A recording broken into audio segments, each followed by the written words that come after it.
आहोत लालबागच्या राजाच्या दरबारात आपण पाहू शकतो एकदम एकंदर भव्य दिव्य आपल्याला अशा प्रकारची मूर्ती पाहायला मिळते आणि एकंदर जो तिरुपती बालाजीचा जो संपूर्ण मुकुट आहे त्या मुकुटाच्या मधोमध आपल्याला बाप्पा विराजमान झालेला पाहायला मिळत आहे आणि एकंदर भव्य दिव्य अशा प्रकारे स्वरूप आहे। आपल्यासोबत मंडळाचे अध्यक्ष आहेत बाळासाहेब कांबळे सर। काय सांगाल एकंदर यावर्षी जो देखावा आहे तो आपल्याला पाहू शकता एकदम भव्य दिव्य आहे, दरवर्षी असतो, यावर्षीचं काय नियोजन आहे, काय सांगाल या संकल्पनेबद्दल?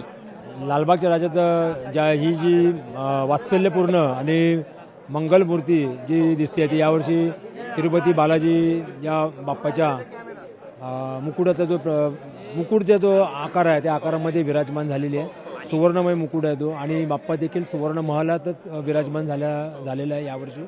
आणि पूर्ण मंडपाचा आकार जर आपण पाहिला तर 50 फूट आकाराचा अतिशय भव्य, अतिशय आखीव रेखीव आणि अतिशय आकर्षक असं हे मंडपाची सजावट लालबागच्या राजासाठी मंडळाने केलेली आहे। आणि यामध्ये अनेक भाविक या लालबागच्या राजाच्या दर्शनाला येत असतात, देश विदेशातून, मुंबई महाराष्ट्रातून, भारतातून। त्यामुळे संपूर्ण येणाऱ्या भाविकांचं गर्दीचं नियोजन हे आमच्या मंडळाचं आद्य कर्तव्य आहे। बाप्पा विराजमान झाला आहे, त्याची मूर्ती एकदम वात्सल्यपूर्ण वाटते। मूर्तीकडे बघितल्यानंतर वेगळी श्रद्धा, वेगळी भावना मनामध्ये दाटून येते। ते म्हणजे लालबागचा राजा आणि गर्दी, आणि लालबागचा राजा आणि भक्त यांच्यामध्ये मुळात कोणीच नाही आहे, त्यामुळे गर्दी हे समीकरण नेहमीच राहतं।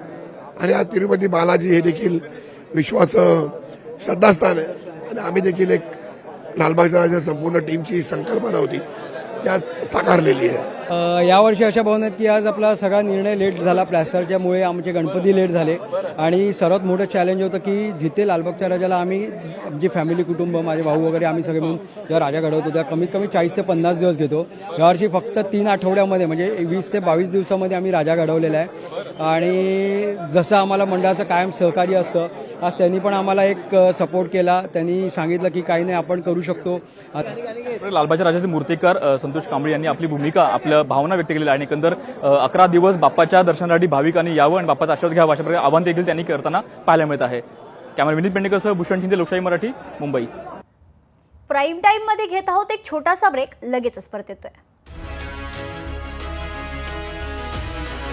विधानसभा निवडणुकीत